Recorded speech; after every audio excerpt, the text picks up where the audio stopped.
सर्वकारणकारमम् प्रपद्ये वेङ्कटेशाख्यं तदेव कवचं मम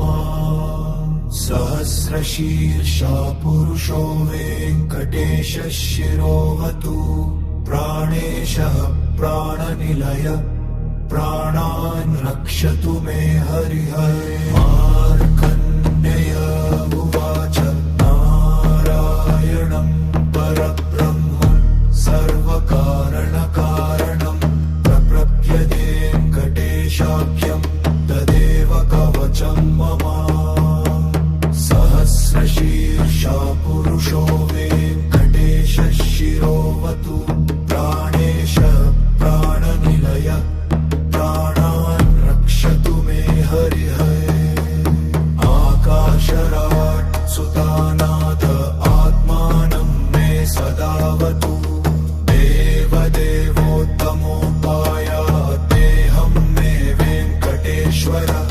सर्वत्र सर्वकालेषु मंगाम्बाजानिरीश्वर पालयेन्मां सदा कर्म साफल्यं न प्रयच्छतु लादत्वस्त्रकवचं मगेद्यं वेङ्कटेशितुः सायं प्रातः भजेन्नित्यं मृत्युं तरति निर्भयः इति मार्कण्डेय कृतं श्रीवेङ्कटेश्वर वज्रकवच स्तोत्रं सम्पूर्णम्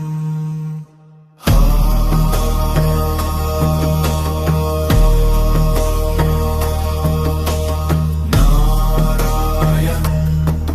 परब्रह्म सर्वकारणकारणं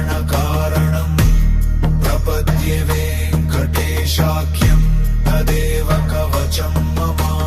सहस्रशीर्षा पुरुषो वेङ्कटेशः शिरोवतु प्राणेशः प्राणनिलय प्राणान् रक्षतु मे हयम्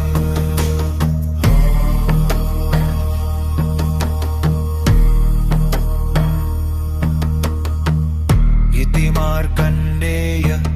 कृतं श्रीवेङ्कटेश्वर वज्रकवच स्तोत्रं सम्पूर्णम्